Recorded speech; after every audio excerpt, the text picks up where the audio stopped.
Nossa, tá concentrado, hein? Tá parecendo até o Pensador? Sério? Eu acho essa escultura do Rodin muito bonita. É, ela é bem bonita e ela retrata uma condição humana que é o ato de pensar. Isso mesmo. Pensar, refletir, indagar são ações que revelam a nossa humanidade. E sempre associamos essas ações com a filosofia. Mas será que estamos certos? Afinal, o que é filosofia e como que ela surgiu?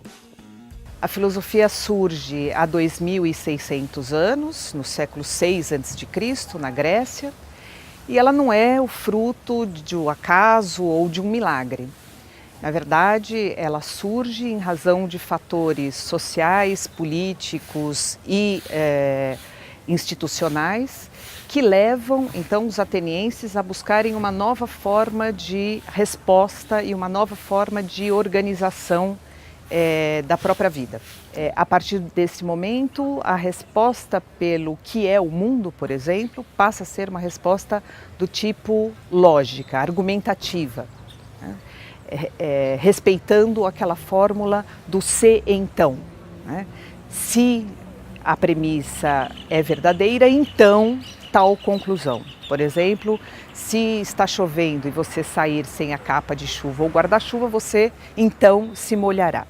A partir desse momento, então, a filosofia, ela responde desse modo. E essa resposta, ela pode, a partir desse momento, ser questionada, ser posta em dúvida, ser aceita ou não. A filosofia é considerada a mãe das ciências. Apesar disso, ao longo do tempo, as duas áreas foram se diferenciando uma da outra. Mas como será que se deu essa ruptura entre dois campos que tiveram origem comum? Qual será a diferença entre filosofia e ciência nos dias de hoje? A ciência, ela responde como as coisas são. Como é possível que nós nos localizemos no espaço? A filosofia, ela não se pergunta como as coisas são, mas ela se pergunta por que as coisas são. Ela não pergunta se é verdade que nós temos ou não a capacidade inata de nos localizarmos. Ela se pergunta sobre o que é a verdade. O que se pode ver disso, que há vários caminhos na filosofia que não partem de algo já dado para estabelecer a diferença entre filosofia e ciência, mas o que importa é o próprio caminho da reflexão, e esses caminhos são sempre diversos, sempre suscetíveis à revisão, sempre suscetíveis a um debate, que por sua vez demanda uma nova fundamentação filosófica do próprio caminho da reflexão. Então eu acho que dá para se pensar desse modo, essa diferença entre filosofia e ciência, talvez pela radicalidade da filosofia, em que a todo tempo ela pensa o seu próprio caminho, os seus próprios conceitos e a sua própria pertinência. Devido à sua origem na Grécia Antiga, sempre associamos a filosofia a seus primeiros grandes nomes, como Sócrates, Platão e Aristóteles.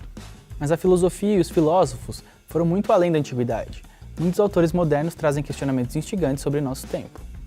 Há duas filósofas e cientistas políticas, a Nancy Fraser, americana, e a Seila Ben-Habib, uma turca americana, que têm pesquisas e teorias sobre o feminismo, sobre as noções de justiça e de reconhecimento das diferenças ligadas, essas noções ligadas à condição da mulher. O filósofo alemão Jürgen Habermas tem uma vastíssima teoria sobre a democracia, a teoria democrática. A sua principal tese é que a democracia ela se orienta pelo processo deliberativo, um processo que é de formação da opinião e da vontade, uma formação pública da opinião e da vontade que nos permite, então, decidir sobre o que nós fazemos a respeito das noções como justiça, moral, etc. Agora você pode voltar a filosofar em paz no sofá. Até que é uma boa ideia, mas acho que primeiro eu vou pegar alguma coisa para comer, porque o cérebro gasta muita energia quando a gente está pensando. Isso aí é fome de conhecimento. E a gente vai se encontrar numa próxima para saciar toda essa fome. Até lá!